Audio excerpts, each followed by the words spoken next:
জয়গুরু। আজকে জুলাই মাসের 8 তারিখ 2026 সালে মধ্যে আমি আছি ঢাকার প্রাণকরী গুলিস্তানের পাশে সিটি কর্পোরেশন ভবনের সামনে একটা জায়গায়।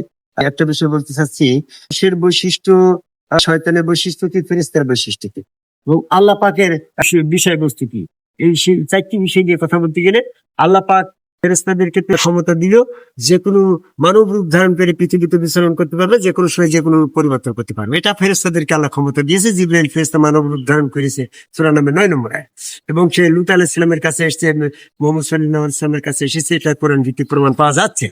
আর শয়তানকে আল্লাহ পাক ক্ষমতা দিয়ে দিল, সে মানব রূপ ধারণ করে আদমের ভিতরে ঢুকে পড়লো। আদম শয়তান সংশ্লিষ্ট হয়ে গেল। সূরা মুজাদালা 19 নম্বর এবং সূরা যুকুবের 36 নম্বর আয়াত।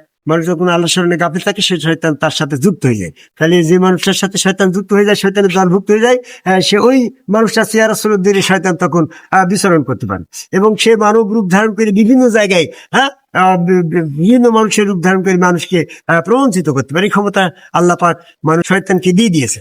অথচ মানুষকে আল্লাহ পাক এই ধরনের ক্ষমতা দেয় নাই যে তোমার রূপ পরিবর্তন করে, কিংবা তুমি এই জায়গায় ফিজিক্যাল বডিতে আসো, অন্য জায়গায় আবার চলে গেলে এই ধরনের সেখানে যে কর্মকাণ্ড করলে, আবার তুমি ঘরের ভিতর ফিরে আসলে, আবার বাইরে চলে গেলে তোমাকে হাজতে দিল, তুমি সেখান থেকে বেরিয়ে যাও, আবার এরকম ভাবে তুমি তোমার ক্ষমতা বলে তুমি চুরি ডাকাত করে আবার হাজতে চলে আসলে, এমনটা ক্ষমতা মানুষকে দেয় না। যদি অনেকেই কেউ দেখায় যে আমি দেখো পাওয়ারফুল হয়েছে, আমি এখান থেকে ওখানে চলে গেলাম, তাহলে এইগুলো হচ্ছে সব শয়তান। শয়তানের ক্ষমতা আর মানুষের ক্ষমতার সীমাবদ্ধতা হচ্ছে, শয়তান যে কোনো সময় যে কোনো রূপ পরিবর্তন করে মানুষকে প্রবঞ্চিত করতে পারে, আর মানুষের দ্বারা সেটা সম্ভব নয়। এই জন্য মানব রসুল হাটে বাজারে চলাফেরা করা একজন সম্যগুরু রসুলের বৈশিষ্ট্য হচ্ছে সে তোমাকে আদম কাবায় সেজদাকারী একজন সম্যগুরু রসুল হয়ে সে দিন প্রচার করবে। ওই সম্যগুরু আদম কাবায় সেজদাকারী একজন সম্যগুরু রসুলের সুরত শয়তান ধরতে পারবে না। কারণ হচ্ছে সে সবকিছু করতে পারবে, সে সমস্ত মানুষকে প্রবঞ্চিত করতে পারবে। আদম কাবায় সেজদায় সাথে সে সামিল হবে না। বিধায় এই জায়গা থেকে মানুষের যদি ঈমান রক্ষা করতে হয়, তাহলে আদম কাবায় সেজদার মধ্য দিয়ে নিজের মন মস্তিষ্ককে শয়তান থেকে পবিত্র করে, এবং আদম কাবায় সেজদাকারী একজন সম্যগুরু রসুলের চেহারায় স্রোতে আল্লাহ দর্শন করে সেই শয়তানের প্রবঞ্চনা থেকে নিজেকে বাঁচার এই আদম কাবায় সেজদারই একমাত্র উপায়। যারা এখনো আদম কাবায় সেজদা করে নাই, তাদের সমস্ত অলৌকিকতা শয়তান সংশ্লিষ্ট।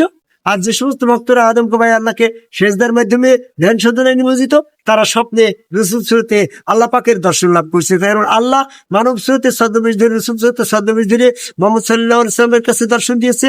সূরা নাজম 6 নম্বর আয়াত। আদম আলাইহিস সালামের কাছে দর্শন দিয়েছে সূরা বাকারার 35 নম্বর আয়াত।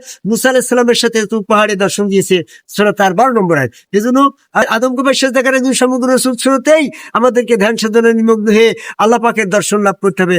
আর যারা আদম কাবায় সেজদা আর বিরোধিতা করছে, তাদের সঙ্গ পরিত্যাগ করে আদম কাবায় সেজদাকারীদের সাথে ওঠা বসা করতে হবে। সূরা হিজরের 98 নম্বর আয়াত। যেজন্য আদম সেজদার মাধ্যম দিয়েই আমাদেরকে সত্য সঠিক পথে টিকে থাকার আহ্বান করে আমার কথা শেষ করে যাবে।